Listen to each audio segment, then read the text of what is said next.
It is 12:59. Good afternoon from the Superbook.com Sports Desk. I'm Lucas Panzica. Titans were on the field for OTAs on Wednesday, and after practice, Ryan Tannehill met with the media. He was asked about former first-round pick wide receiver Treylon Burks and his development going into his second year. He's playing with a lot of confidence right now, so just want to keep him going, keep him growing.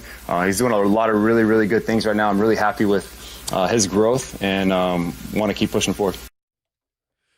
Women's College World Series happening right now in Oklahoma City, and the Tennessee Lady Vols lead Alabama 10-2 in the top of the fifth. Bama at the plate with 2 outs and runners on corners.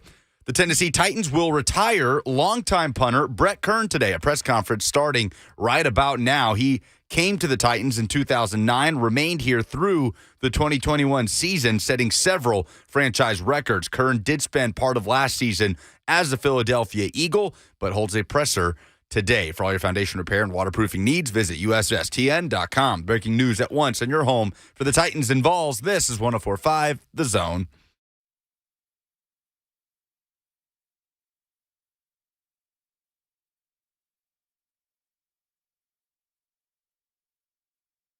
Blaine and Mickey, 104.5 The Zone. Happy Thursday to you. Welcome into the show. Happy Brett Kern Day to everybody. Brett Kern making it official. News conference, as Lucas said in his update, about to get underway. The Titans' longtime punter calling it a career today.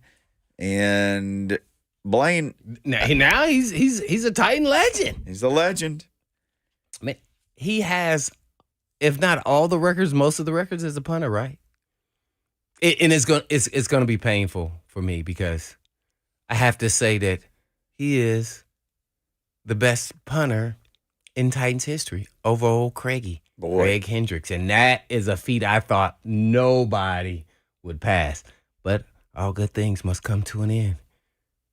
Congratulations, Brett Kern. Man, his accuracy, his distance, his placement, his mentality to, always being a pro's pro. Even at the end, when they let him go for, Stonehouse, who deservingly so won the battle, he still was a pro, man. He was a stable of the punter position, man, for a long time. 15 years, I think, right? Somewhere around there. 13 here. That's pretty incredible. Yeah. So, Brett Kern, congratulations. Welcome to Titan legend. Man, he's a bad man. Woo. Congrats. He passed Craig Hendrick. Here's what he's number one in.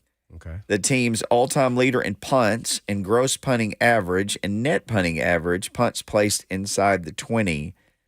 He owns 9 of the top 10 net punting seasons in franchise history and 6 of the team's top 9 gross punting seasons.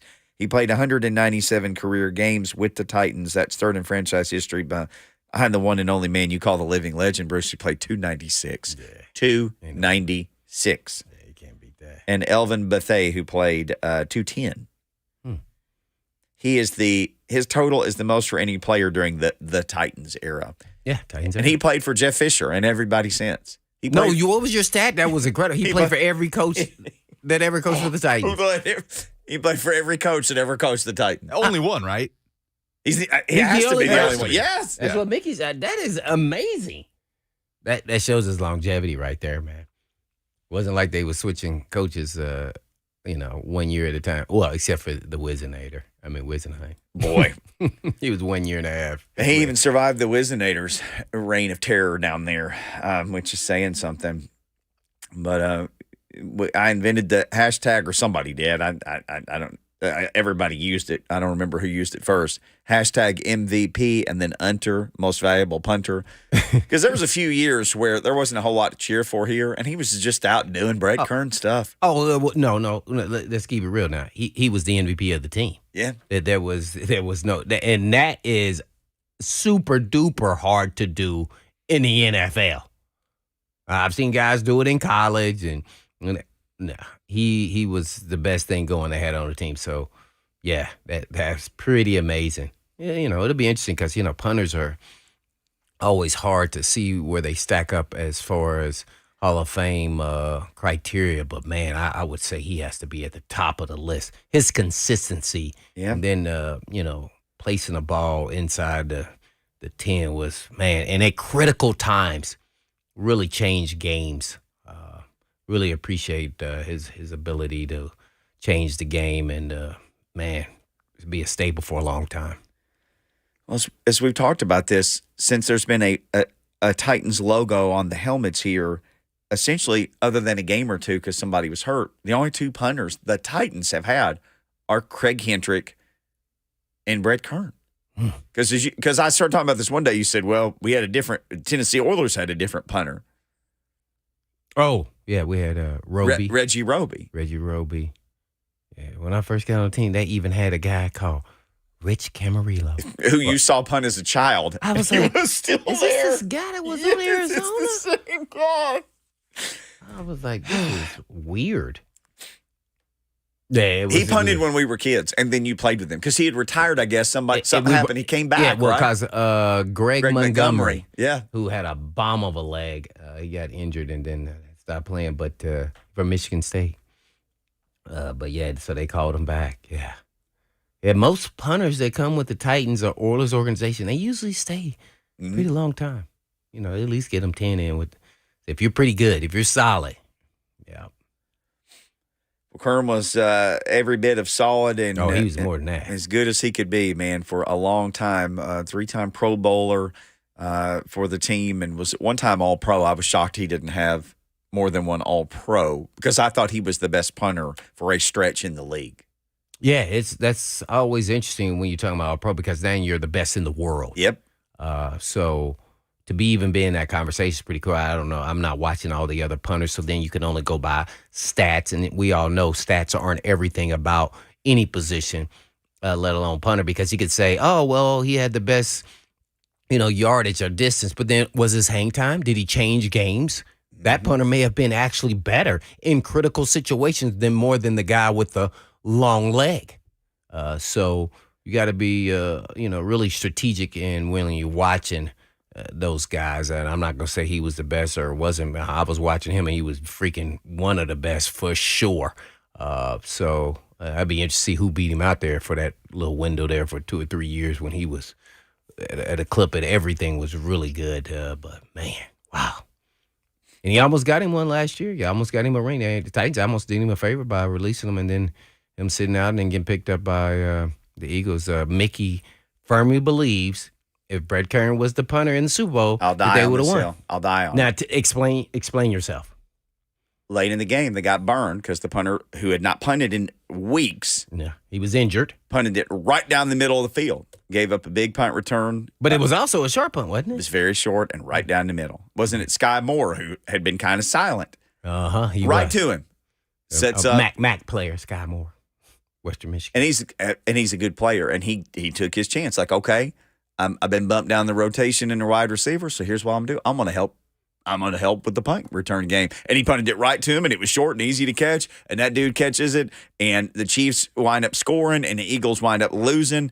And if Brett Kern had punted, I know what would have happened. He would have did the Jedi mind trick Kern thing, where he punts it, and the guy thinks, I'm going to catch this. And he does, and he looks down and 1 foot's out of bounds. That was my favorite Kern punt, was what I called the Jedi mind trick. By the way, Lucas says Brett Kern is talking at his own press conference. We want to hear from the man himself. Oh, yeah, on Brett Kern Day? Absolutely. Let's hear from Brett Kern as he retires live on Blaine and Mickey. I'm happy for him, and I hope that the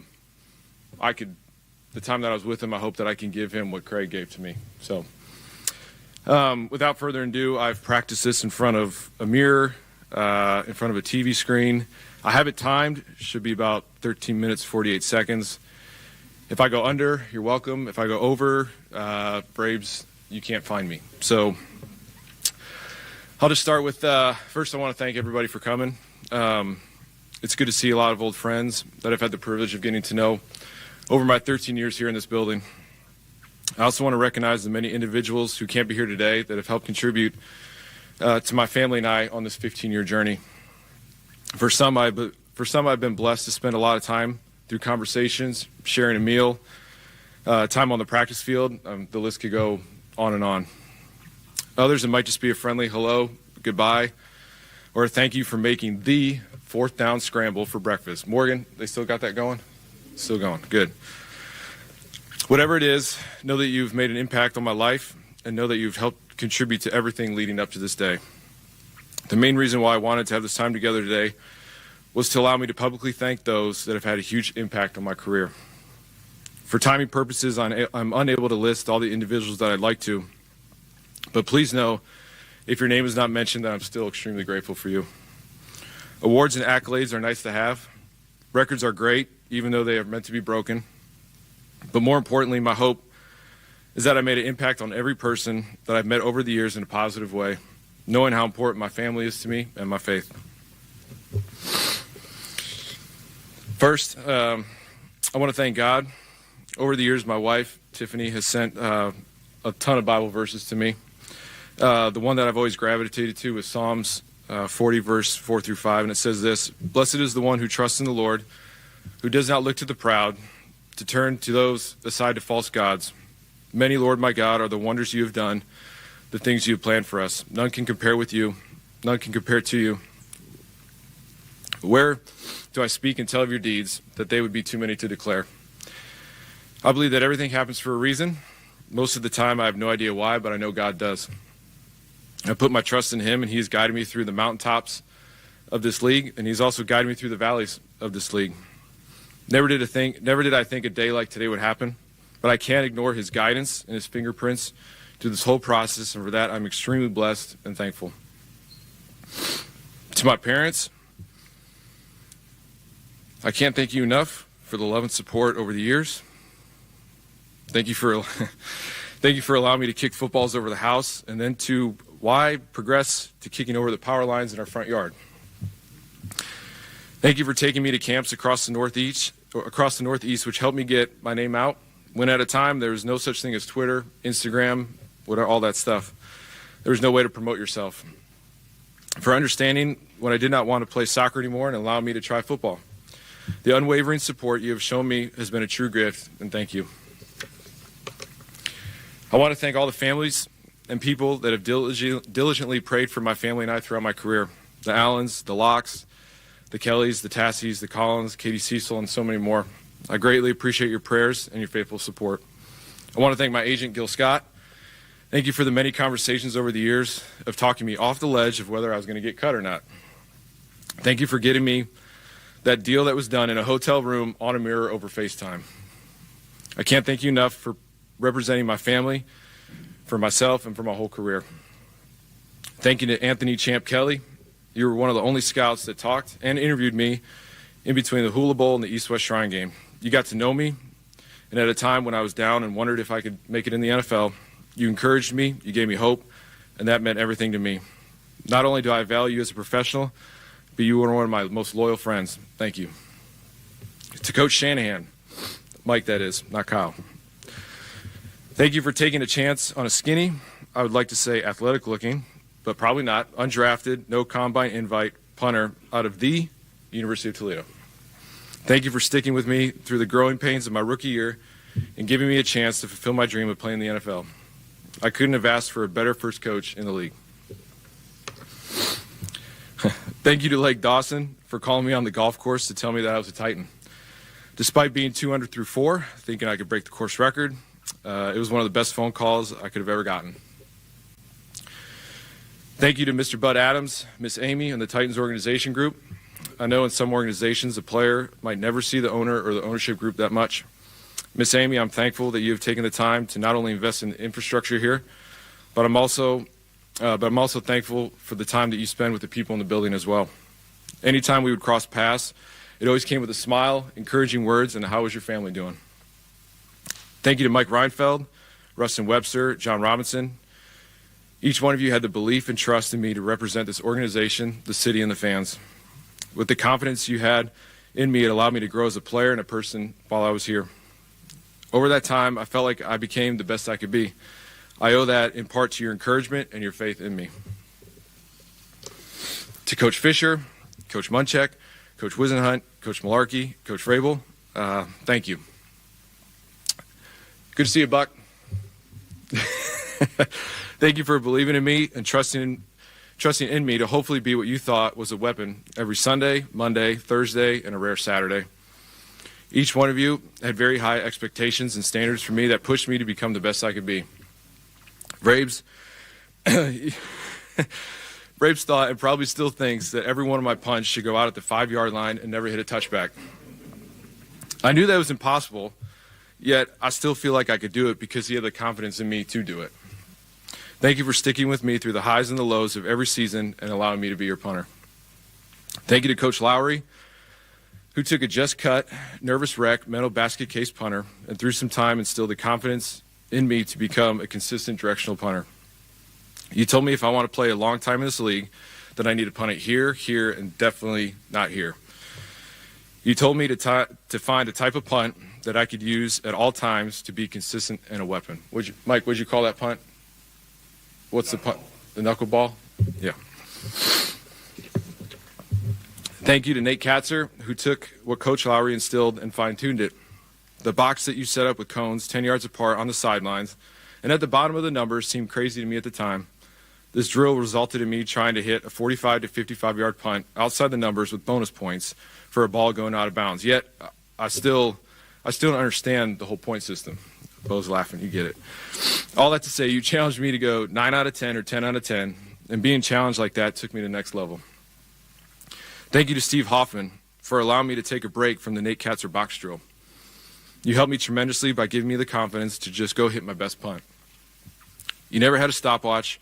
You never really wanted to see how far the ball went. You just told me that if I hit my best punt, I'd be the best in the league. You kept things light and would tell jokes literally right before punt or field goal period. One would think that this is probably not the best coaching tactic, but for me it helped. Your sense of humor didn't stop at just a specialist. After home games, my kids would often get upset at you when you'd bring an empty pizza box up and joke as a joke in the parking lot, thinking that they were getting a fresh slice of pizza. You guys remember that? Yeah. I'll always be grateful for our seasons together and being able to celebrate my first Pro Bowl with you. To Craig Ackerman, I appreciate you and thank you for keeping the ball rolling. Sometimes when you have a coaching change, it can rattle you pretty hard. The pressure to perform for someone new and to gain their trust can take a lot out of you mentally and physically. You just let me be me. I appreciate that. You allowed me to be a leader on the punt team. You always encouraged me regardless of the punt outcome. With that encouragement, I felt like I could help contribute to this team winning. Thank you to the equipment staff, Joey, boys back there, Matt, Joey, Jerome, there's so many of you guys. This took some time, but I did some rough math, and I believe you caught roughly 35,000 punts. You cut pockets out of 100 pairs of pants.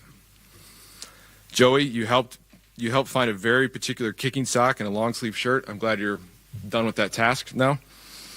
The list could go on and on. It sounds crazy, and maybe not that important to some, but know that without your effort and your caring, these little details allowed me to be at my best. Those that know me well know how important my mental state is during the football season. The guys in the back taking care of all my needs, or as I like to think, requests, allowed me to solely focus on just playing footballs. Thank you to the operations staff, Brent, Chris, Luke, Nick. Y'all just make coming to work fun. It was great to have a place to go, just hang out, talk, and take your mind off football. Hopefully, you are and will always be proud of my dissertation to Miss Amy on every road trip hotel and why we stay there. Love you guys. Thumbs up. Good. There are a ton of staff members I could thank. There are so many memories that I'm very thankful for. Like Nate, hanging out with my family and I at the Pro Bowl, riding rides together. Donald, where you at, Donald? There you are. Thank you for taking all those pictures that will last a lifetime, that will always ignite memories of those pictures. Where's Todd? Is Taki here? No? He's probably stretching somebody. Talk, thanks for stretching me who knows how many times, and for always having a smile on your face, even when Bo pops out of the cardboard box and scares the crap out of him in training camp. I could go on and on for a lot of you that are here today. A ton of memories, and I'm just extremely grateful for those memories over the years. Mitch, thank you for always having your office door open to chat about life and God. Thank you for pushing me spiritually and putting me in positions to help grow my faith, even when I gave you the look. I'd like to thank Craig Hentrick. You were such a professional when I came on the scene here. You took me under your wing and encouraged me along the way. You were a 17-year vet and didn't have to give me the time of day, but you were kind to me. You answered all my questions, and you gave me pointers that I used my entire career. You never doubted me, and in fact, passed the torch on to me in such a humble way. I will be forever grateful for your friendship and the way you mentored me. Amazing stuff from Brett Kern saying goodbye. Long list of goodbyes. And Blaine, you kind of chuckled. He goes, I've read this several times. It's 13 minutes and 48 seconds. That's total Kern to be like down to the second of how long. Meticulous. That's what kickers are. That's why they're great. I mean, the paying attention to the details, man. Always. Brett Kern retiring today. Good to hear from him. And Brett Kern Day. It is Brett Kern Day. We'll continue to celebrate Brett Kern. We'll continue to talk Titans. We'll talk SEC spring meetings with John Brice in hour number 2. But we'll keep the train rolling next on Blaine and Mickey.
Blaine and Mickey, 104.5 The Zone, celebrating Brett Kern today. The Titans punter for 13 years as he wraps up a 15-year NFL career, ranks first in pretty much all of the Titans punting, well, any type of categories that the Titans have for measuring punting. So it's Titans as well as Oilers. Yeah, Yes. he was he. That's pretty historic there, man. Which I want to say that one of the retired numbers at the stadiums is 43, which was the guy Jim Norton, and he played in the 60s for the Oilers when you were like two things. He was a safety and a punter. He was a good punter.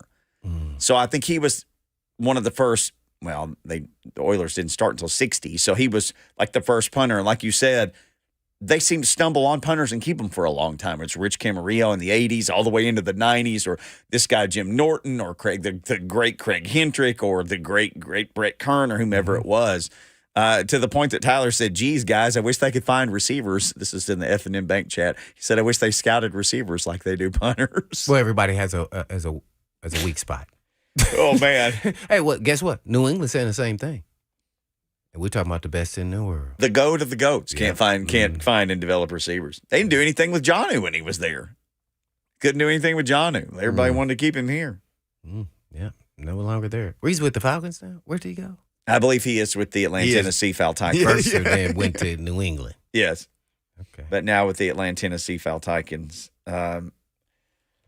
So we'll continue to monitor Brett Kern. He's answering questions. He finished. We were watching. He breathed a big sigh of relief, and he made it. And then they said, "You could hear somebody off the mic." It was probably Robbie Bourne. Hey, you have to answer questions, and he goes, "Oh, I have to answer questions." So he gathered himself together, and he's answering some questions now. This is a joyous day, that he's retiring as a Titan, but also, as someone said on the chat, now is gone. Reminded me, he is the last of the Fisher era. Yeah. That is currently on the team. Well, it was last year or the year before, But, so that's crazy. Time flies. Fish hasn't coached the Titans since 2010.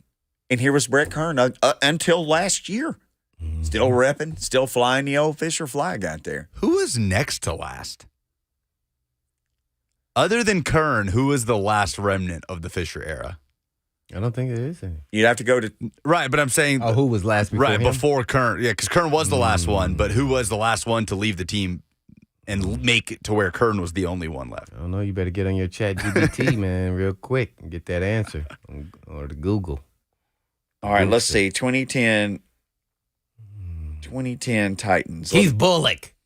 Nah, I have no idea. All right, 2010 roster. All right, Blaine, you're going to have to play along here. So not Vince Young, Chris Johnson, Kenny Britt, Nate Washington, Bo Scaife, Craig Stevens, Michael Ruse. Maybe it was Ruse. Ruse went until 2014. Ruse, good one. And he kind of just abruptly like, my contract out, I'm done. He said, I got a full of this. I think, what did he play, 10 years? Yeah, drafted in 2005. Yeah. Gosh, I'm just looking to see, like, who might have been that guy. How long did Craig Stevens last? He went a little bit. Craig Stevens lasted until 2015. He was 28 to 2015, so Craig Stevens was a Fisher guy. So we have somebody up to 2015. Man. I don't know. It's a close one. And Craig was still going fine. He was just somebody who was like, hey, man, I'm going to go home and live my life. But guess what? Brett Kern is going to be a trivia question. Who played for the most coaches in the Titans era? And nobody will ever break that. Nobody. This is never going to get stopped. T-Dog just called in, didn't want to be on the air, but said Derek Morgan. Oh.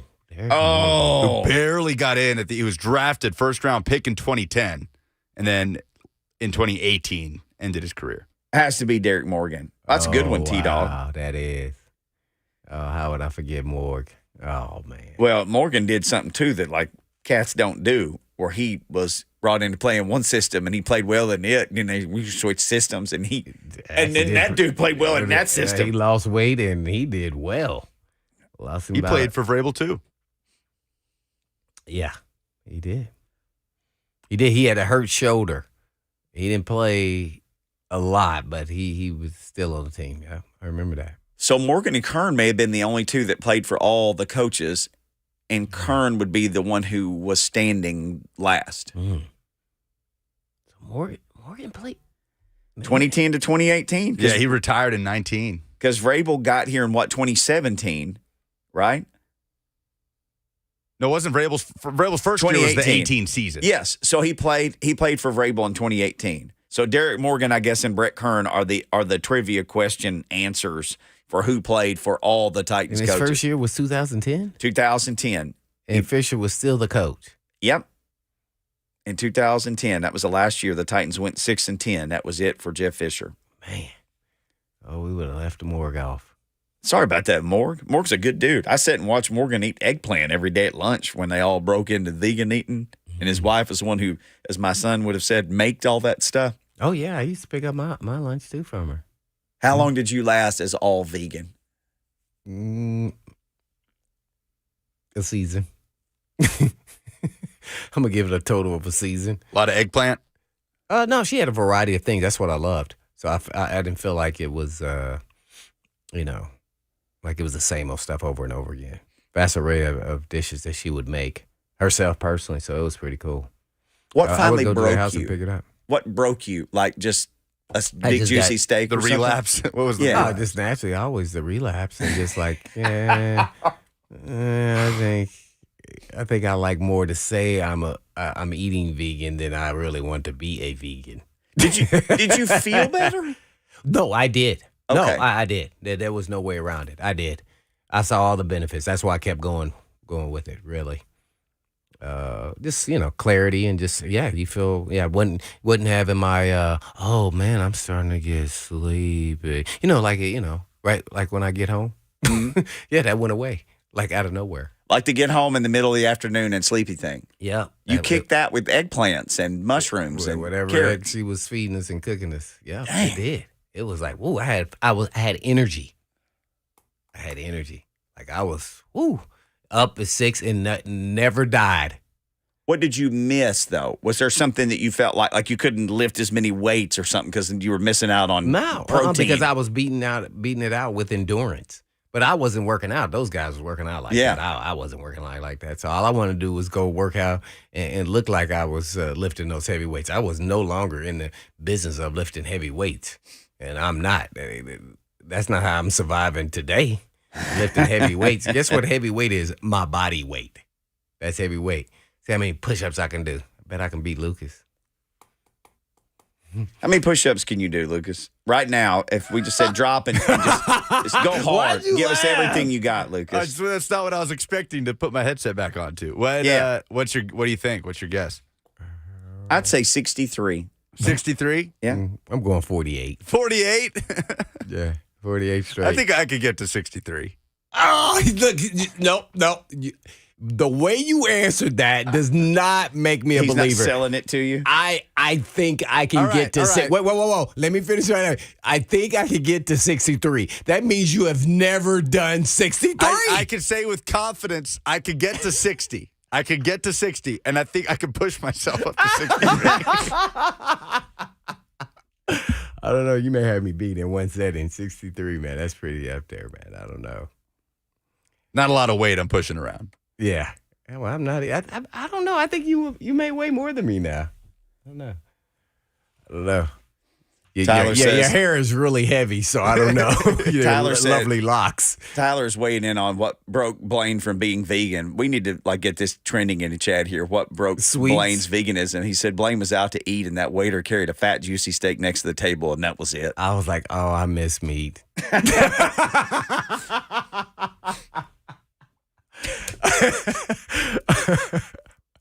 Hey, if somebody just turned the radio on, we were talking about being vegan. And I wanted to eat No idea what these fools are talking about today. Blaine likes meat. Pat McAfee, who was a longtime punter, and if you're younger, you just know him as like a guy on TV or the internet saying crazy stuff, but he was a really, really good punter for the Colts. He tweeted this morning, Brett was so good at kicking footballs for so long, he was like a jug machine, a consistent ball-slaughtering monster in the AFC South that had his poster on the outside of an NFL stadium. Yeah. Then he said in all caps, a punter. He said, congrats on retirement and thanks for your incredible contributions.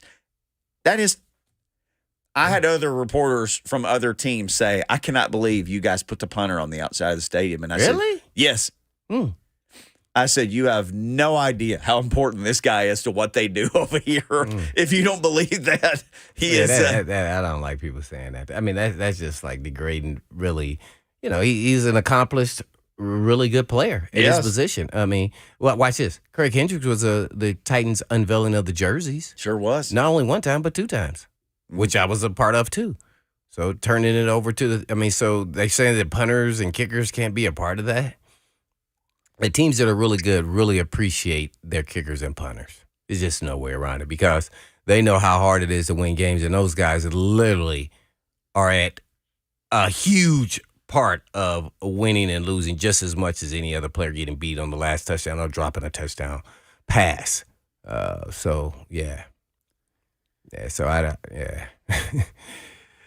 but it definitely is a tough position. Especially, I'm going to give it kicker. I'm not going to take nothing away from punting, but people see if you miss that kick to win the game. If you shank a punt, sometimes people, and then you have a booming punt. Not as as in bird's eye view of the fans of winning and losing a game. But he was one of the best. So yeah, I think he deserves whatever he got. Maybe should have got more. When you're talking about the punter may have been the best player on the team in an NFL league for more than 1 year. More than 1 year. Yeah. I mean, it was a question of him or Jarrell Casey, I think, for a number of years. Of who was the most valuable player on the team for what they contributed. It was him, Jarrell Casey, and then you can certainly throw Delanie Walker in the mix. Oh, absolutely. But a punter, even in the conversation, is crazy. A punter, that is crazy. That's insane. That's 2 indictments. One that your team wasn't very good, and one that he was really good. Like that, he's the best player on your team. And think about how many times in those seasons they were terrible, and he punted over and over and over again. Man. He definitely kept the leg warm. He never did have it. His leg never cooled off, man. There were seasons where he just punted the ball. It seemed like 8 or 10 times a game. And every time it's like, hey, man, we just 3 and outed. We're on our own 18. We're going to need you to go ahead and flip the field. Mm-hmm. And then the whole deal, and he joked with Vrabel. Oh, I love that. Hey, I can't kick it inside the 5 out of bounds every time, Mike. Yeah. But I sure thought I could, though. You made me believe. You gave me the confidence. Yes. And the nerves. Yes. Well, shout out to Kern for sure, and enjoy your retirement. This dude's probably going to be good enough to make the senior golf tour before it's all said and done. He's an amazing golfer as well, by all accounts. All right, here's what we're going to do. We asked a question to end the show yesterday. We did the rare tease until tomorrow. We put a question out. First time. What would you be willing, and we didn't know Brett Kern was going to retire, what would you be willing for the Titans to accept as trade compensation for Ryan Tannehill between now and the start of the season? Meaning the season is going to be different without him. What would it take to buy your love in that case, to buy your ability to say, this is worth letting go of Ryan Tannehill? We will tell you the latest on this poll, and I don't know if people will be surprised, but the clubhouse leader is running away. One answer to this is running away with it. We'll tell you what that is next.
Blaine and Mickey, 104.5 The Zone. We asked this yesterday as we were leaving the air. Blaine was like, man, this may be a first. I don't know if we've ever said, but we'll finish this tomorrow. So we said we'll finish it tomorrow. It was a 24-hour tease.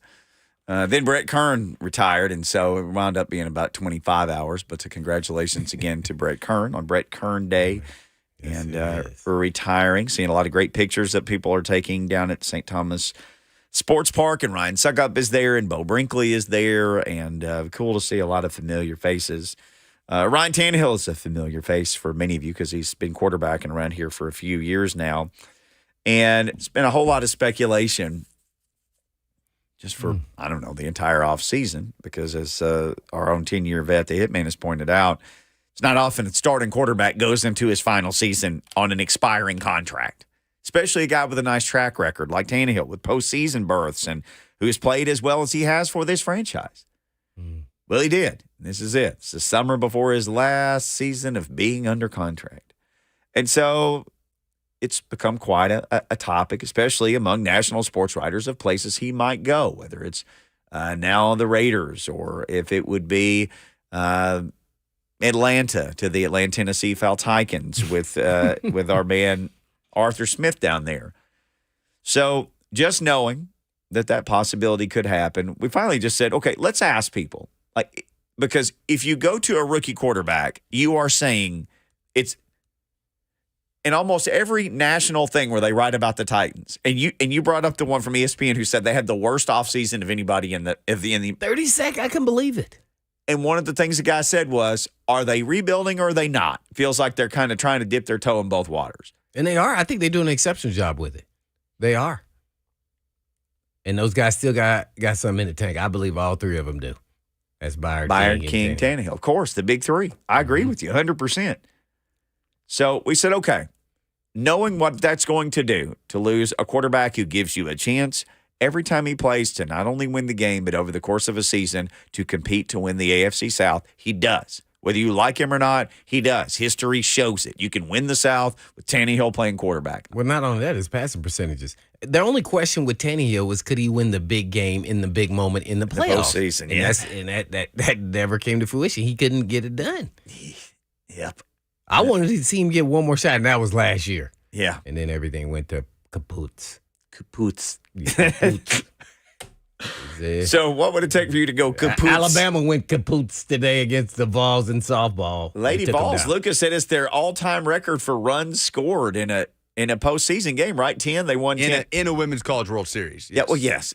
We were talking about that. 10-5, right, over Bama? 10-5, the final. Now, if you're a Tennessee fan, all this Bama stuff, you got to be loving life right now. Listen, here's another one. And kaput. You're a Bama fan, you're probably unhappy about it, but that's the way it goes. He kaputs that softball. So late home run for Bama made it 10-5, and the young lady absolutely destroyed that one.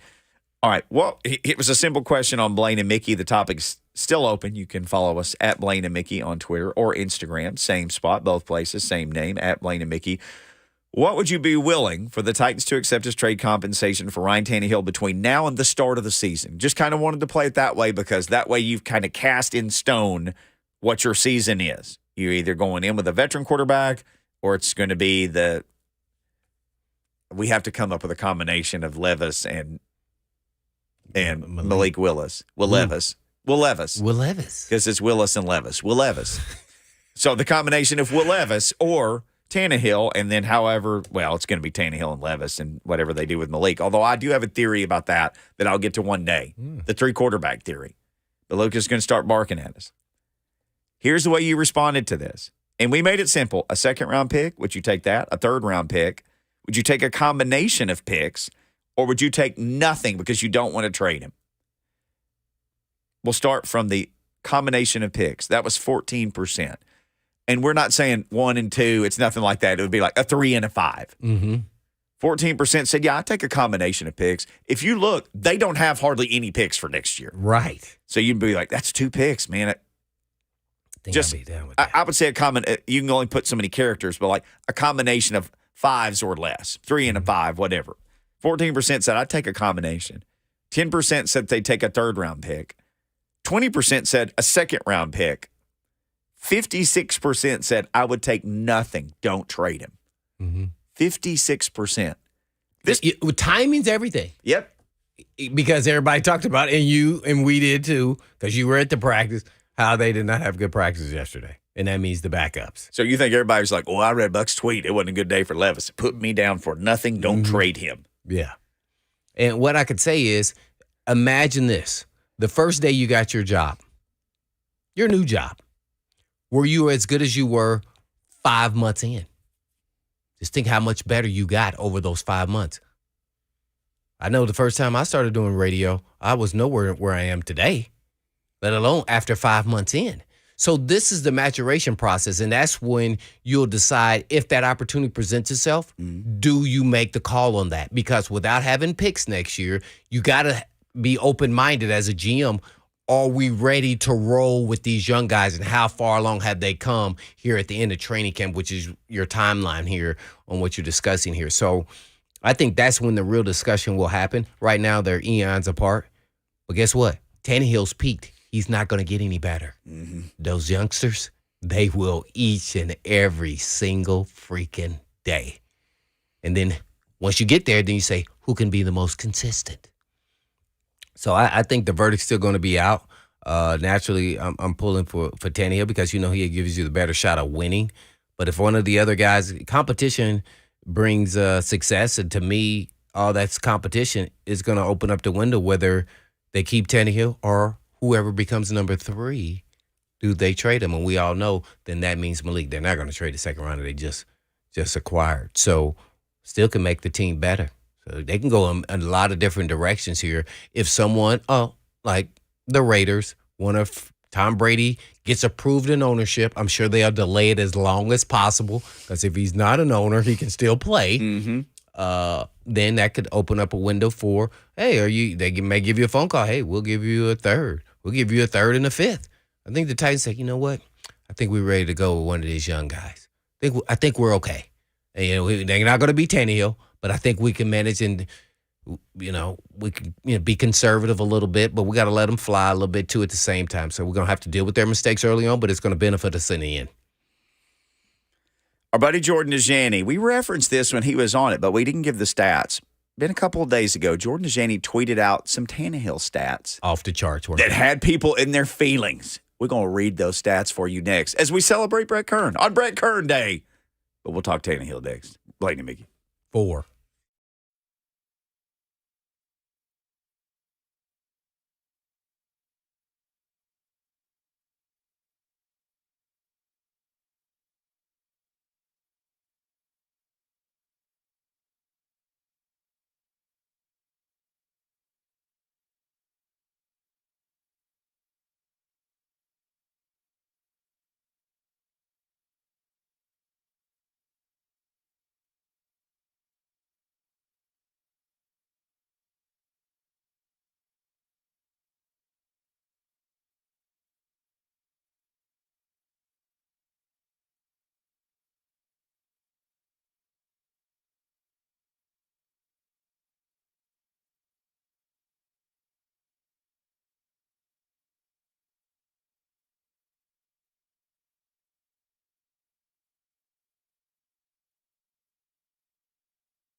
It is 2:01. Good afternoon from the Superbook.com Sports Desk. I'm Lucas Panzica. Longtime Titans punter Brett Kern announced his retirement today officially as a Titan. Though he did finish his career with the Philadelphia Eagles, Kern was a member of the Titans from 2009 through 2021, breaking several franchise records in the process. Kern was asked about being a part of the turnaround that included 5 combined wins in 2014 and 15 to 6 straight playoff appearances. Because 14 and 15 were pretty rough, and so to make that turnaround that quick, yeah, I mean, it's just to be a part of it. Honestly, whatever role I had in it, I'm just thankful to just be a part with those guys and have those memories forever. Women's College World Series in Oklahoma City, Tennessee, off to a good start. A 10-5 win over Alabama. And the Lady Vols move on. They will face the winner between Oklahoma and Stanford in the winner's bracket on Saturday afternoon. Tonight, the NBA Finals tip off Game 1 in Denver between the Denver Nuggets and the Miami Heat starting at 7:30. For all your foundation repair and waterproofing needs, visit USSTN.com. Breaking news at once on your home for the Titans and Vols. This is 104.5 The Zone.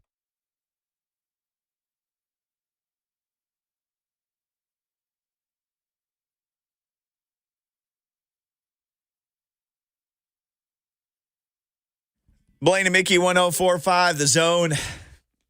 Happy Brett Kern Day. Brett Kern retiring. If you're just, I don't know, waking up or getting in the car or you haven't been paying any attention to anything, Brett Kern retires today. Made it official at St. Thomas Sports Park, and he gave a long speech, and a lot of people were there, and he thanked a lot of people, and he was very gracious, and he was Brett Kern till the end. But it was nice to see him to get his day down there. Yeah, no doubt. Brett Kern Day. So Lucas has our laundry list of days of all the players on the days that they became Titan legends. Jarrell Casey was another one last year. So he's going to tweet out all the different dates of the days that it's their day. Where they became Delaney Walker Day. Ooh. We kind of did that one too. I'm trying to remember off the top of my head because I know Lucas knows these dates off the top of his head. Well, Jarrell was September 2nd, 2021, that he retired as a Titan, despite finishing his career in Denver. Did Delaney do – well, Delaney finished his career with the Titans, right? So he didn't have this, like, one day – I can't remember what Delaney's retirement process was. But he didn't go somewhere else and, play No. 4 games or Right. anything, no. But he did retire. Yeah. He did his one-day retirement day. It doesn't matter if he went somewhere else or not. Yeah. I mean, he came back here and did his retirement day. But I can't remember. It wasn't the next year. It was the next year, I think. It's what I was getting I'm at. trying to think of someone else. Only 3 come off the top of my head there. Retired as a Is there another person? Delaney was October 18th, 2022. Jeez. That he officially retired. And he Okay. just did it on he just did it on the team site. I don't remember a retirement presser for Delaney, but I'm sure there was one. So let's ask you guys a question. I'll ask both of you guys a question. Oh, they did it just at halftime. They did it at halftime of a game. Yeah. Oh, They honored okay. Delaney. Uh-huh. Do you think Ryan Tannehill retires as a Titan? Does something happen? Does he wind up finishing the whole thing here, however much longer? Or How does many he- years have we been here? 19, 19. 20, 21, 22. This is year 5. Wow. Let's say he goes and plays for someone else for 4 more years. Wherever it's at. It's only Different places could be. I think he's about to be 35, just for people who wonder how he old he plays is. at 38, 39 Yeah. with multiple organizations. I think he's going to go out as a Titan, depending on how much success he has at the other places or place. I think he's viewed here much differently than he is by the Dolphins, Oh, you who drafted him. You said before, people from Miami thought you were crazy for Yeah, what you were saying about him here. They didn't think he was very good. Yep. Yeah. So I beg to differ. He's done great for the Titans. Only thing he hasn't done is won the big game. That's it. There's just nothing I could ask of him in the playoffs. Even sort of did it in the regular season. So We teased some Jordan DeJani stats that he tweeted out a couple of days ago that had people in their feelings, but here's some Tannehill stats for you. 2019, the season appeared to be lost. They finished 7-3 with Tannehill as the starter. In 2020, they were 11-5 with Tannehill as the starter. In 2021, They were 12-5 with Tannehill as the start. Like, this is crazy level of getting it done in the regular season.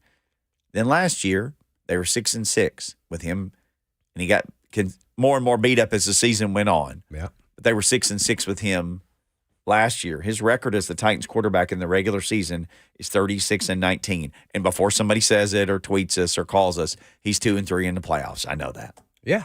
2-3 in the playoffs. So before anybody says, now do the postseason. What's that winning percentage? 36-19? You know that, Lucas? You're a math genius. You're a math genius there. We got young people in there. Ask the new guy. He'll know. Oh, man, that's a tough one. There. Somebody's going to hit us with this. It is 65%. 65%. And That's a pretty good clip. 2-3 in the playoffs. That's not the best clip. What is Mike Vrabel's regular season record? I'm sure we can just go to Titans website. Regular season record as well as his playoff record winning percentage. We already know 2-3 is definitely under 500, so that's 40% or whatever. He is 48-34. Which is what, Lucas, get that real quick? 585. They actually did the math on Pro Football Reference. 585. So he's the same in the playoffs, 2-3. at 2-3. Yep. So Tannehill has a better winning percentage than Mike Vrabel. 65% to Vrabel's 58. And they have the same exact record in the playoffs. Because naturally he's been the quarterback majority of the time. If not every time. So besides he was every time. So, yeah. So we could say what we want to say. Tannehill is a formidable starting quarterback in the National Football League. And like everything else, all good things must come to an end. And they think that last year's, with his injury in the bad offensive line, that the clock is ticking on him to go start the tick down. And so they're staying ahead, and they made it by drafting a quarterback in the second round. And when they already drafted one the year before in the third round, regardless of what you think of what happened, they did. They did it. So they're making intentions. And then with a different GM, they still made that intention. Yeah. So and I'm going to say, has nothing to do with the GM, because that means Vrabel's pushing, and that's 2 different years, 2 different GMs, and they drafted a quarterback. So that's the part of the business. So they're going to move on at some point, whether it's this year or next, obviously. So everybody, it's going to be hard to beat those numbers. 65% winning percentage. That is off the charts. And if he was even 1 win over 500 in the playoffs, we'd be jumping for joy right now.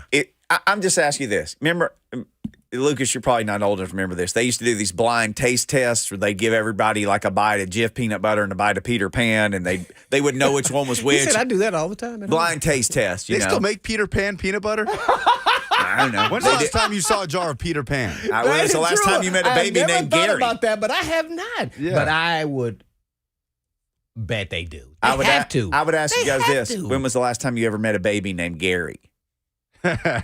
So there's things that we don't know anymore. But if somebody just said blind taste, I'm asking anybody, tweet us or hit us in the F&M Bank chat. When was the last time you met a baby named Gary? I have a friend named Gary, and I'm convinced that name is dying. He's the last one. I never met a baby named Gary. Like, nobody ever says, oh, my gosh, your baby's so cute. They go, this is Gary. And I'm sorry if your name's Gary, but you better name your kid Gary, or there's going to be no more Garys. What's Gary short for? Gary? Gareth? No, ding dong. It's just a name, Gary. If somebody blind taste tested you and they said, this is the quarterback of your team, and people are doing your team is doing everything they can to run him out of town. They're picking his replacement year after year. Yeah. He was 7-3, 11-5, and 12-5, and behind the worst offensive line that has been seen in the NFL in decades. He went 6-6 and had like it's so bad his ankles were so messed up he had to have surgery. Ankle sprain surgery, yeah. And somebody said they're doing everything they can to run this guy out of town. And then these are the Dejani stats. Since 2019, he's 6th in the NFL in passer rating. He's 4th in the NFL in yards per attempt. He's 10th in completion percentage since 2019, which is when he started. And that's why I said this, and this is gonna stun you, and I'm gonna repeat myself, and not just with Tannehill, King and Buyer. When y'all shipping me out? Mm-hmm. Yeah, because right now, what are they playing for? What are they actually playing for? Everybody's they make some millions of dollars. Okay, yeah, right. At this point in their career, they've all had success. Yeah. They've all made the money. They're only playing for one thing. I want to be on a team that is competing for playoff and championship, the Super Bowl contending team. That's what they're waiting for. So behind the scenes in their mind, they go, that's why Byard is playing this cat and mouse, I dare you. Mm-hmm. Because guess what? Even if he gets less wherever he goes, he's still in his mind won because I'm going to go to a contending team. Yeah. Unless I'm going to go to a high price paying team that may not be a contending team. I'll win either way. I'll get a lot of money or I'll get a lot of hardware. Mm-hmm. And then some people can say, oh, we'll let him go to he'll go to a miserable team. How about this? Detroit. Is that so miserable? Oh, they're favored to win their division, by the way. You better go check yourself or you wrecked yourself. Picking the wrong team is bad for your He would health. take them to a whole nother level. Dude. We just had a Gary tweet at us that Peter Pan is still indeed made at Kroger. Thank or you. sold at Kroger. Both of you Really? did. He hit So the he took both of y'all trifecta? down. He's He Gary. said it's a Gary and it is peanut butter. Gary Todd Hit sends the us a daily double. screenshot. Thanks, They Gary. gotta have peanut Peter butter, Pan man. at Peter Kroger. Pan, man. They can't What get rid of were it. you saying that for, Lucas? I hadn't seen a jar of Peter Pan since I was a kid. Like No, you to your point though, when I go, I do our grocery shopping. I do not see, and I go get the peanut butter. I do not see Peter Pan. That What was do a you blast see? from Like the the past. I just see organic Jif, kind? a Jif, or crunchy Jif, or the healthier peanut butter. That's a hard no. It's peanut butter. It's like Nate Newton. Was that the big Well, that's- Cowboys lineman where he lost a Yeah, bunch yeah. of weight? Uh-huh, And somebody uh-huh. said, well, you need to have the light ranch dressing. He said, why am I going to have watered down ranch dressing? Right. If I'm going to have it, I'm going to have the real thing. Mm-hmm. And then we just say, do you want to live or do you want to say bye-bye? We do need to say bye-bye for this segment, though, because John Brice is going to join us. We'll discuss all the latest from the SEC and the spring meetings and whatnot with John Brice next. I choose to live.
Blaine and Mickey, 104.5 The Zone. Efforting John Brice. Who knows what he's up to, man? Probably writing an article for Football Scoop. Right. He's probably at the spring meetings. He's probably in Murmur, We've been Florida to or those. We've been to somewhere. those a couple times. Destin, let's just say that. Yeah. Somewhere around there. We used to go to stuff. Remember those days? We'd go places and see things. Those were fun times. Yep, and now sometimes I dream. I was on a white sand beach. They got that down there. They got a debate, too. 8 games or 9 games? 8 games or 9 games? That's been the big point of discussion. Well, that and everything that Eli Drinkwitz said down there in his interview. Oh, he tried to backtrack out of that thing, and I said he was in some quicksand. Yeah, you can't say anything because people are going to take it and run with it. And then he later said that was out of context. Yeah, he did. That's taken out of context. I didn't mean players shouldn't you make money. media guys, Lucas. Yeah. I didn't say the players should make money. I've been on that train from the jump. Players should make money. Meanwhile, he makes what, 6, 7, 8 million dollars. I know. I wasn't saying they can't make money. I went back and watched it. That's all I heard. He backtracked that thing on Paul Five Sink. Beep. Okay, we can end this discussion. Whoa. Before I forget this number, did you see, I guess Nick Saban had done a sidebar, I guess, with somebody, or at some point he mentioned this because everybody was talking about him too. Yeah. This may be Brice, but he said they work 7 days a week, 44 weeks a year on the Alabama staff. 7 days a week, 44 weeks a year. So he said that they need to get paid more? No, he was just saying they burn the candle at both ends. Peter Burns tweeted about it. I think he was just, somebody asked him, like, how many weeks? And Peter Burns said to him that was amazing. Like the level of, because we've talked about this. Oh, yes. Yeah. Oh, it's you on the grind. You never go home. And as long as you can recruit, you can never go home. You always on 2 phones. Well, maybe Brice could tell us the details on this. I'm sure he can tell us We all got of it. He is on. I'm waiting to see. I thought that was him on hold. My bad. He's about to be on hold because Lucas has typed his name in. That usually means we're about to get him. We're just killing time here while we wait for Lucas to finish exchanging. I also saw that pleasantries with him. LSU has these air-conditioned helmets. Yeah, did you have those at Ball State? Oh, in no. the 90s? They need to be air-conditioned because they were funky. I used to wipe my forehead after every practice and my helmet. Yeah, I wasn't getting no. Somebody wore that helmet before me. Well, my helmet was from and the then 70s. now I'm wearing it every day. So I don't know, man. Got all these chemicals up in my hair, man. John Brice, he's got chemicals in his hair at John D. Brice 1. He joins us now. Man. Footballscoop.com. The latest on everything is there. So where are we, Brice? First of all, good talking to you again. No doubt, buddy. So what's it going to be? 8 games or 9 games? And why? Yeah, I think, look, the long-term future has to be 9 games. I think it will be 9 games. I think Greg Sankey wants 9 games. I think the majority of the conference favors 9 games. And the bottom line, especially with the SEC, is follow the money, and the money will be 9 games. Is the money there right now to give the SEC a bunch of additional funding with the conference expansion based on what the most recent SEC TV deal was? That's one question. I had a prominent SEC person at a school ask me last night, hey, we have this deal, and ESPN or whomever, which has been gutting jobs, go back and afford to pay a bunch of additional money because the inventory has changed. But ultimately, long run with playoff expansion to 12 teams, with the SEC expanding to 16 teams. I mean, this person put it to me, how can you expand to 16 teams but not add any conference games to your schedule?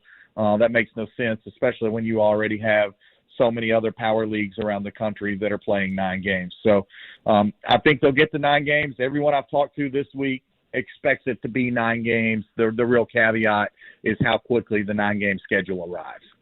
Is the only argument just my team has to play another hard game instead of picking, Arkansas State to play? Or Ball State. Well, first of all, there's no need, Mickey, for you to take cheap shots at your school. Well, I'm just trying to think of I'm just eating the That's L not a there. cheap shot. That was an actual good shot because they would have collected $1.5 million for the whole program. Got 1.6 from Bama a couple of years ago. Yeah. Yeah. Ball State starts off with Georgia and Kentucky. Well, Oklahoma. yeah, I think you've got schools that are complaining. Look, Kentucky can't play half the MAC anymore if it goes to a 9-game schedule. So, dang it! We play a first game. We got to man. get it. We play a first game. Ball State. Well, it was a third game or second, something like that. We got Kentucky and Georgia. I mean, Kentucky taking straight.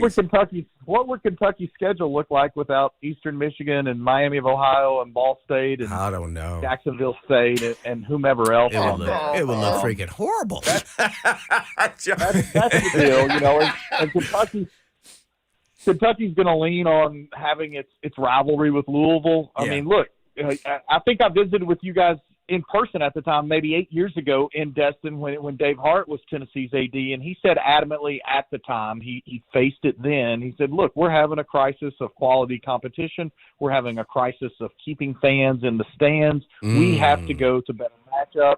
That's the future of the sport. And look, nobody wants to see an SEC team against an FCS team in late November, and we've got that one Saturday right now in the schedule that is almost exclusively those trash games. And then you've also got this situation where expanded playoffs takes away even less incentive for that.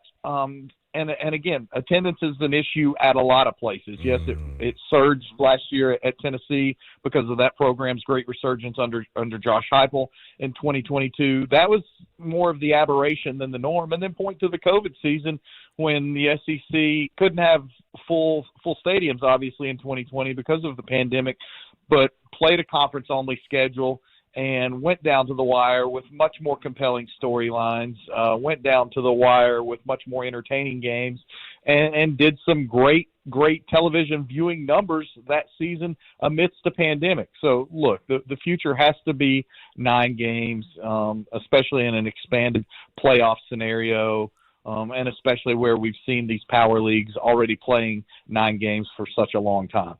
Well, John, I want to add to that on the 9 games. You were talking about the TV contract. How does that work? And because there's a lot of people saying ESPN's not going to pay an extra game, that they're going to stick with the contract they have, and that then it will allot for 9 games. I mean, does that make sense to you, or am I reading this wrong or understanding it wrong? Yeah, look, that's the great poker battle right now, I think, that's going on between the SEC and Disney. And I think that's why you've seen – even before the meeting started this week, I think that's why you started to see some stuff leaking about how, maybe they'll just stick at 8 games if the TV money's not going to be there. Brian Kelly said it well yesterday. He said, look, everybody's there. The ADs are there. The coaches are there. The presidents are there. All the leadership is in Destin this week. I expect us to have a resolution. That's a direct quote yesterday from Brian Kelly. I've covered Brian some through the years. You guys know that. I like the fact that he very much speaks his mind and is not known for a lot of pretense. And he just made it very clear yesterday that he expected that it will be resolved. That's a direct quote. I think there's a desire when you have all the parties here. They recognize there's an urgency to get something done. Does that mean that what we see in 2024 for the schedule will be the next semi-permanent model for the SEC? Not necessarily, but I do think they have to get it done. It only requires a simple majority vote. I think you have more people that, frankly, are examining the bottom lines and know you need that attractive matchup for all that football does for every other sport on campus, which is probably an entirely different visit with you guys to talk about the finances of it and the pressure that King football faces on so many of these campuses. But when your attendance is going down, when your viewership for a game like Tennessee versus, I don't know, UMass or Tennessee versus Austin Peay or whomever, that's not drawing a lot of eyeballs. That's not what ESPN wants to pay for.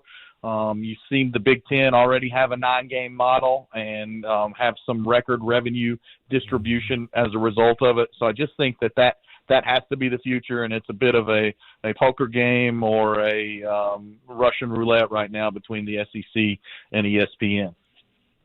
We're on with John Brice, writer for Football Scoop. Speaking of poker games, I'm glad you said that. Legalized gambling could become an issue in college athletics. I mean, everything can be done with your phone. Uh-oh. Yeah, it's already an issue. Yeah, it's already an issue, Blaine, and I think it's a significant issue. And again, Brian Kelly made reference to that yesterday. I just wrote over the course of the past month about the remarkably widespread probe into gambling amongst college athletes in the state of Iowa, specifically the University of Iowa and the Iowa State program. Now, some of those were former athletes. But again, yeah, it can be done everywhere. We're seeing the NFL suspend guys for placing bets on apps from literally the facility parking lot. So there's a huge concern.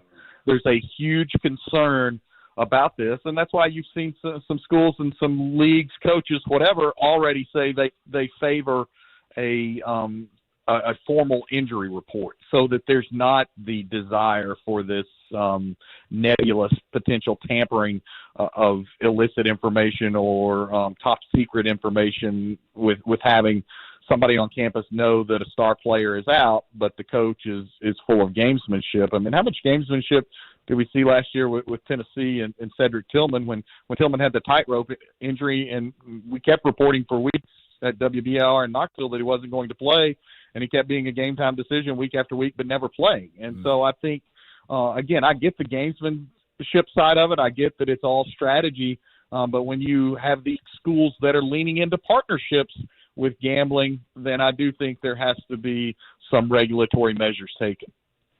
Well, with John Brice, writer for Football Scoop, I guess one more. Excuse me. We talked about this scheduling, but what about conference realignment?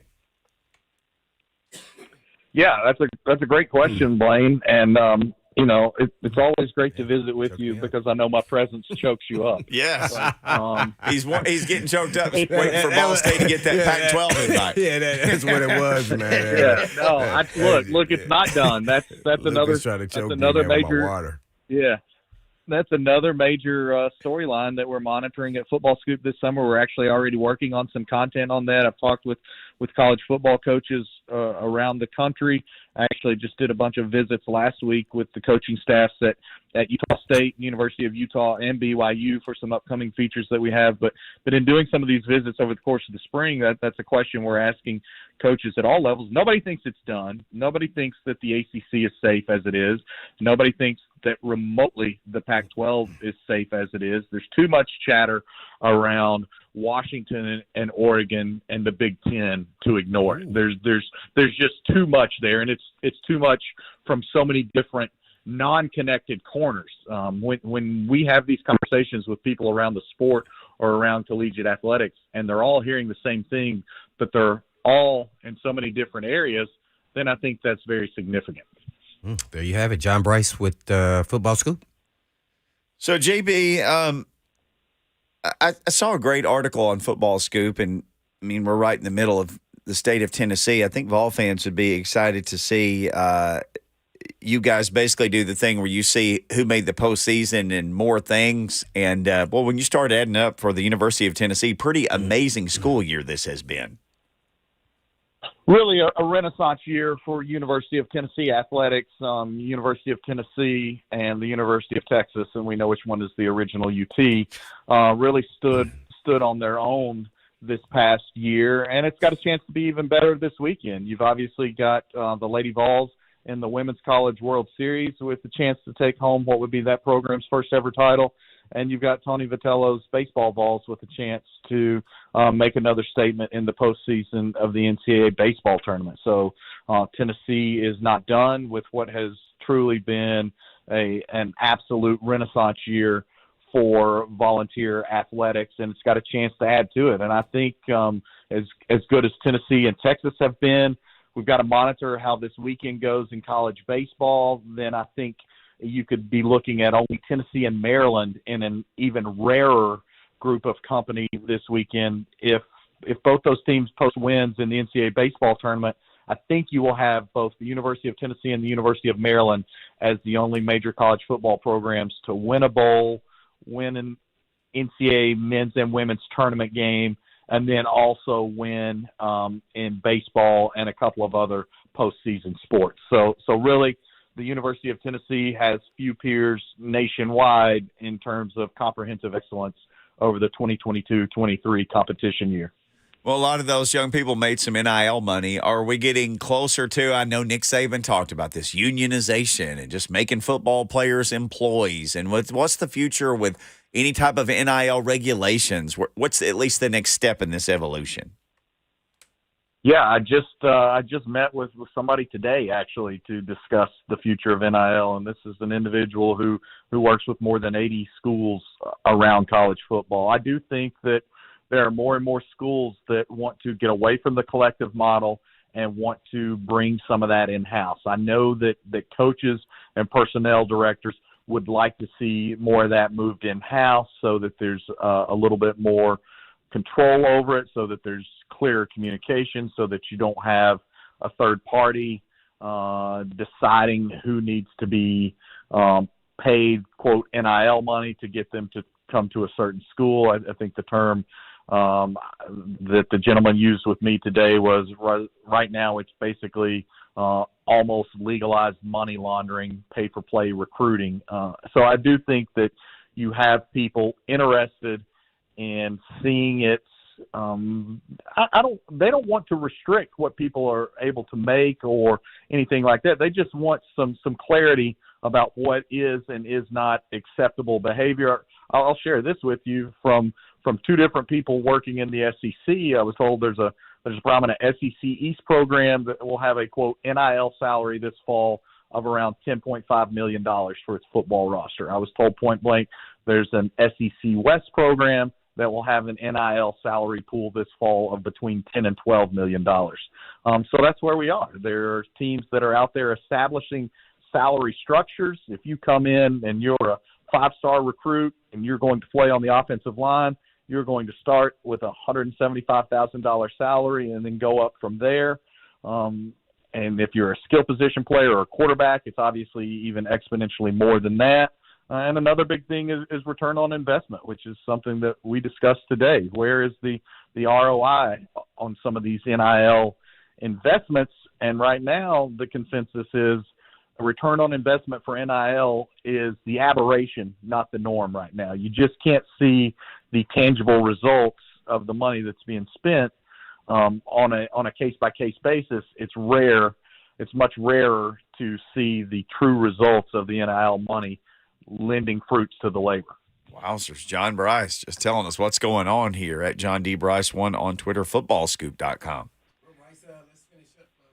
Well, Brice, let's finish up on some positive notes here. I guess lastly with this LSU debut of these air-conditioned helmets.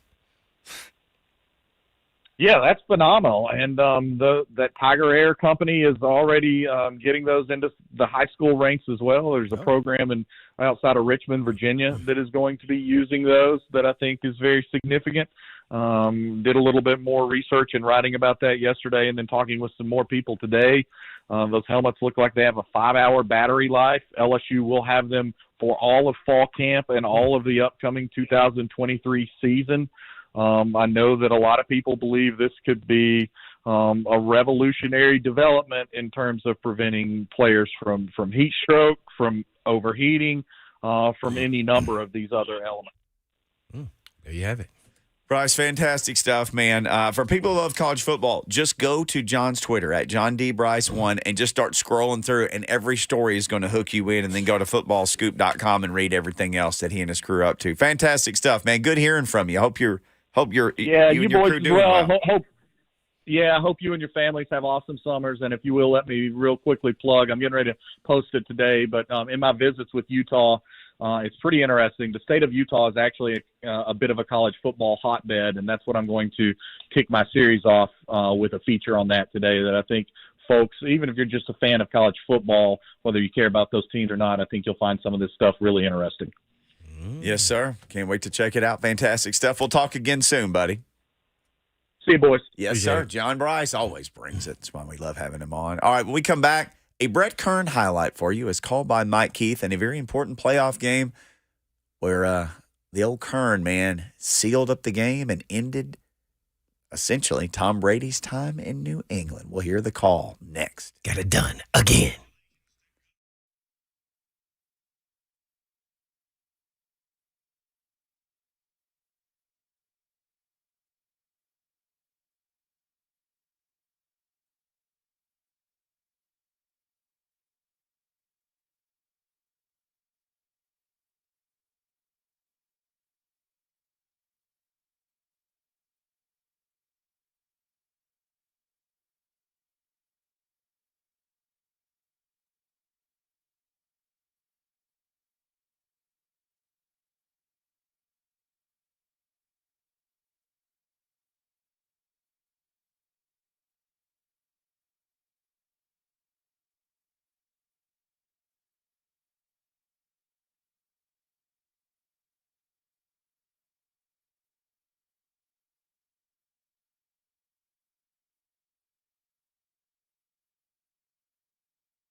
Kern has to catch it and kick it. He catches it. He kicks it. He gets away a line driver. It's going to bounce for a long time inside the 10 and will be downed at the 1 with 15 seconds to go.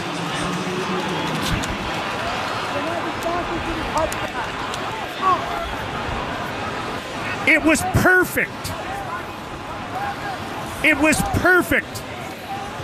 With the liquid sunshine for the Titans here. That's an all-pro punter right there. That's having all the clubs in your bag and knowing when to use them. 59 yards. Sorry, Coach. No, don't be sorry.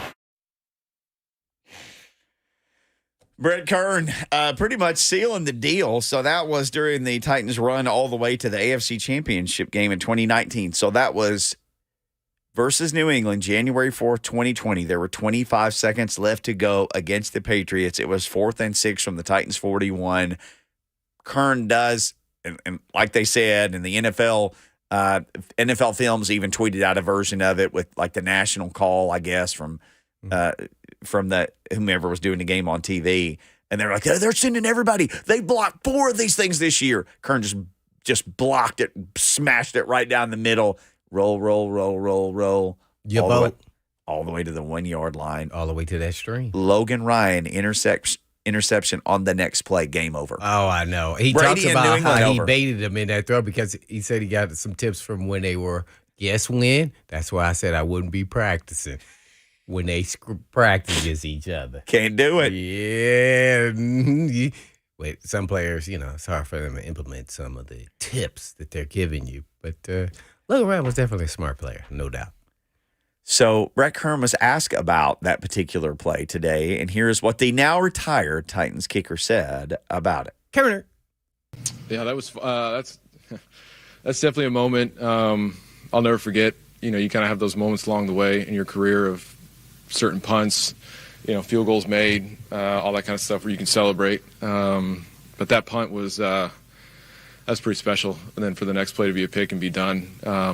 He went. Tom obviously went and won a Super Bowl with Ryan the next year, so it all worked out, right? Yeah, that run was really, really special, and to get that far, to come that close, there's just something about them Chiefs, that year, and obviously, this year in Philly, finishing there. But that is definitely celebrating in the locker room afterwards. Having that mentality of, nobody really expects you to win.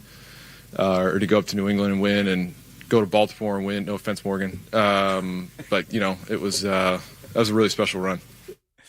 He played so long, he's referencing all these different people in the press conference, talking about Morgan Cox, who at that time was on the Ravens, because they went the next week and just took the soul out of Baltimore. Of course, Baltimore then returned the favor next year. It's about when I got choked up on there talking to Brice. Yeah, Ravens. Ravens rolled right in and returned the favor the next year. And then the next year, Cincinnati rolled in, and they took care of business. And he mentioned the Chiefs, lost to the Chiefs. He mentioned the Ravens. The next year, the Ravens got them. And the next year, they got by the Bengals. And that's the 3 postseason losses, tying the show to a bow as we end here, that were experienced by Ryan Tannehill and Mike Vrabel together, that have led us to where we are right now. So Ryan Tannehill and Mike Vrabel, Mickey thinks we'll be in for a divorce before the season starts. Potentially. No, just kidding. But what would you give up for him? And the consistency is they wouldn't trade him. And I know it's early now, and all the quarterbacks aren't playing so well. Besides Tannehill, he's the veteran guy. He's supposed to look the best right now. But we shall see come week 1 who looks the best after training camp. Not to say they'll ever be better than him, but they'll be much better than they are today. And by the way, I saw Will Levis when he missed the net. The net. Yeah, he threw it over the top. Yeah. But that shows you concentration and everything else involved. Still a nice ball. I just thought his footwork was horrible, and it looks like he was a little fatigued, and that's why he thought it just wanted to arm it, and then it didn't go exactly where he wanted. Probably looked like some plays he made at Kentucky. That's exactly what it looked like when he threw a couple bad balls. He's trying to muscle it with his arm instead of getting his feet set and letting it rip. He's saying, I can make any throw, man. Footwork, schmutwork. Look at this cannon. Yeah, now you won't get away with that in the NFL, or will be not for long. Just like us, because we got to go. Not for long, but 3HL, they got you all the rest of the way home today. Enjoy your evening. But in the meantime, In between time, peace, Brett Kern! peace, Brett Kern, out.